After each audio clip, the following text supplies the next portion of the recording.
नमस्ते प्यारे बच्चों। आशा करती हूँ आप सभी स्वस्थ हैं, सुरक्षित हैं और साथ में खुश होकर अपनी पढ़ाई कर रहे हैं। आज की इस वीडियो में हम हल करने वाले हैं हमारी हिंदी की कार्यपत्रिका क्रम संख्या 120A, जो कि आपको मिली है 29 नवंबर 2021 को। कक्षा आपकी 5वीं है। जो भी सेक्शन है आप यहाँ पर लिखेंगे। पाठ्य पुस्तक हमारी रिमझिम है और आज की हमारी जो कार्यपत्रिका है वो पुनरावृत्ति कार्यपत्रिका है, यानी कि पिछले सप्ताह और उससे पिछले सप्ताह जितनी भी कार्यपत्रिकाओं को हमने हल किया है उसमें जिस तरह के प्रश्न पूछे गए थे उन्हीं प्रकार के प्रश्नों को यहाँ पर हम दोहराने वाले हैं, उनकी पुनरावृत्ति करने वाले हैं। विद्यार्थी का नाम यहाँ पर आपको अपना नाम लिखना है। शिक्षक या शिक्षिका का नाम यहाँ पर आपको अपने हिंदी के अध्यापक या हिंदी की अध्यापिका का नाम लिखना है। आइए देखते हैं इस पुनरावृत्ति कार्यपत्रिका में कौन कौन से प्रश्नों को पूछा गया है। प्यारे बच्चों, आशा है कि आपने अब तक सभी कार्यपत्रिकाएं ध्यान पूर्वक करते हुए बहुत सारी नई बातें सीखी होंगी। आइए आगे बढ़ने से पहले एक बार उन्हें दोहरा लेते हैं, उनकी पुनरावृत्ति कर लेते हैं। सबसे पहला प्रश्न आप यहाँ पर देख सकते हैं, विराम चिन्ह। विराम चिन्हों के बारे में पिछली कार्यपत्रिकाओं में हमने अनेक प्रश्नों को हल किया है। मोहन आज बाजार गया था, तो यहाँ पर जो खाली स्थान दिया गया है उसमें हमें सही विराम चिन्ह का प्रयोग करना है। मोहन आज बाजार गया था, ये हमारा एक वाक्य है और ये वाक्य समाप्त हो जाता है। तो वाक्य की समाप्ति होने पर, बात के खत्म होने पर हम अंत में क्या लगाते हैं? पूर्ण विराम लगाते हैं। यानी कि यहाँ पर कौन सा विराम चिन्ह लगेगा? पूर्ण विराम चिन्ह। जब भी हमारा कोई वाक्य होता है वो समाप्त हो जाता है तो समाप्ति होने पर हम कौन सा विराम चिन्ह लगाते हैं? पूर्ण विराम चिन्ह। तो ये विराम चिन्ह इसके पीछे हम लगाएंगे। क्या तुम आज विद्यालय जाओगे? ये हमारा दूसरा वाक्य है। क्या तुम आज विद्यालय जाओगे? तो यहाँ पर प्रश्न पूछा गया है और जब भी किसी वाक्य में हम कोई सवाल पूछते हैं, कोई प्रश्न पूछते हैं तो पीछे प्रश्नवाचक चिन्ह का प्रयोग करते हैं। तो यहाँ पर हमारा जो पीछे विराम चिन्ह लगेगा वो कौन सा लगेगा? प्रश्नवाचक चिन्ह के रूप में लगेगा। तो इस विराम चिन्ह को हम इसके अंत में लगा देंगे। तो इस तरीके से हम अनेक प्रकार के विराम चिन्हों का प्रयोग करते हैं अपने वाक्य में अपनी बात को स्पष्ट रूप से कहने के लिए। और विराम चिन्ह का अर्थ क्या होता है? थोड़े समय के लिए रुकना। अपनी बात को स्पष्ट रूप से कहने के लिए जो ठहराव होता है, जो रुकना होता है, उसी को हम किसके माध्यम से प्रकट करते हैं? विराम चिन्हों के माध्यम से स्पष्ट रूप से लिखते हैं। पाठ के आधार पर निम्नलिखित प्रश्नों के उत्तर के लिए दिए गए विकल्पों में से सही विकल्प चुनकर सही का निशान लगाइए। तो स्वामी की दादी पाठ पिछले सप्ताह हमने अच्छे से कार्यपत्रिकाओं के माध्यम से भी अभ्यास किया है और वैसे भी हम कक्षा में अपने पाठ को पढ़ चुके हैं। तो यहाँ पर हमारे पाठ से संबंधित कुछ प्रश्न पूछे गए हैं, बड़े ही आसान से हैं। आइए देख लेते हैं कौन कौन से प्रश्न यहाँ पर पूछे गए हैं। स्वामीनाथन की दादी कहाँ रहती थी? जब हम पाठ पढ़ रहे थे तो शुरुआत में ही दिया गया था कि स्वामीनाथन की दादी एक बंद कोठरी में रहती थी, एक छोटे से कमरे में रहती थी और बहुत ही कम सामान स्वामीनाथन की दादी के पास था। तो यहाँ पर कौन सा विकल्प सही है? तीसरा विकल्प हमारा सही है। स्वामीनाथन की दादी रात को उसे क्या सुनाती थी? क्या सुनाती थी? कहानी सुनाती थी। स्वामी भी अपनी दादी को कहानी सुनाता था और दादी भी स्वामी को कहानी सुनाती थी। तो दूसरा विकल्प क्या है? सही है। आइए आगे देखते हैं कौन सा प्रश्न पूछा गया है। प्रश्न संख्या 3, नीचे दिए गए वाक्यांश के लिए सही शब्द चुनकर कॉपी में लिखिए। पिछले सप्ताह की कार्यपत्रिका में अनेक शब्दों के लिए एक शब्द का हमने प्रयोग किया था और किस तरीके से हम अनेक शब्दों के स्थान पर एक शब्द का प्रयोग कर सकते हैं, इसका अभ्यास किया था।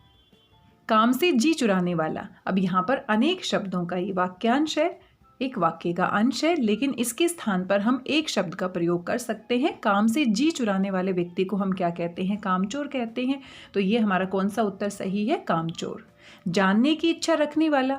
जो बच्चा बार बार कुछ नई चीज़ें जानना चाहता है, जो व्यक्ति नई नई चीज़ों के बारे में जानना चाहता है, तो उसको हम क्या कहते हैं? जिज्ञासु कहते हैं।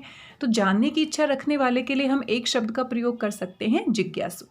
आगे है प्रश्न संख्या 4। यहाँ पर की यानी कि बड़ी ई की मात्रा के साथ की और छोटी ई की मात्रा के साथ की का प्रयोग हम कहाँ कहाँ पर करते हैं और इससे संबंधित कार्यपत्रिका भी हम पिछले सप्ताह हल कर चुके हैं। तो की का प्रयोग हम कहाँ पर करते हैं? जब दो शब्दों के बीच में हमें संबंध दिखाना होता है। और की का प्रयोग छोटी ई की मात्रा के साथ हम कहाँ पर करते हैं? जब हमें जोड़ने का काम करना होता है। अगर हम कोई बात कहते हैं या किसी वाक्य में अपनी और बात जोड़ना चाहते हैं तो जोड़ने से पहले, नई बात को जोड़ने से पहले की का प्रयोग करते हैं और वो छोटी की मात्रा के साथ प्रयोग होता है। तो यहाँ पर हमारे पास कुछ वाक्य दिए गए हैं और यहाँ पर हमें छोटी की मात्रा वाला की और बड़ी की मात्रा वाला की सही स्थान पर प्रयोग करना है। स्वामी की दादी उसे कहानियाँ सुनाती थी। तो यहाँ पर जो खाली स्थान दिया गया है, तो यहाँ पर हमारा कौन सा की आएगा? बड़ी की मात्रा वाला। स्वामी और दादी के बीच में संबंध है, तो स्वामी की दादी उसे कहानियाँ सुनाती थी।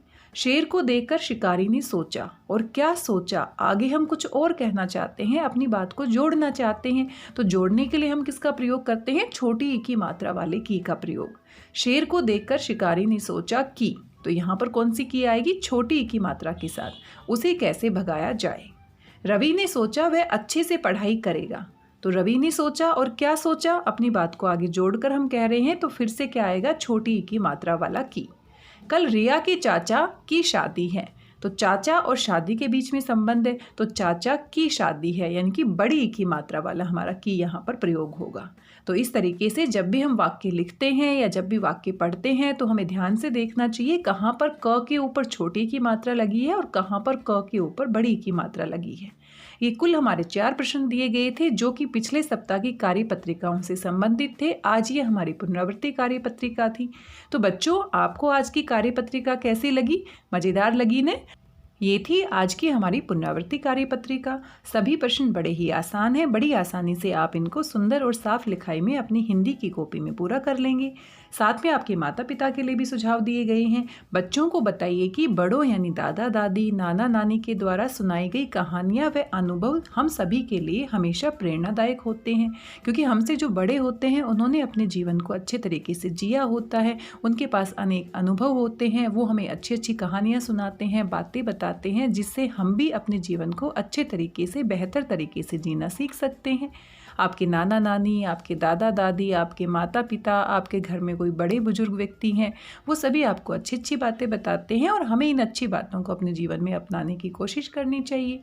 कोविड-19 के दौरान आप सभी से अपेक्षित व्यवहार है अपने हाथों को साबुन और पानी से नियमित रूप से धोना है, खुद भी सुरक्षित रहना है और दूसरों को भी सुरक्षित रखना है।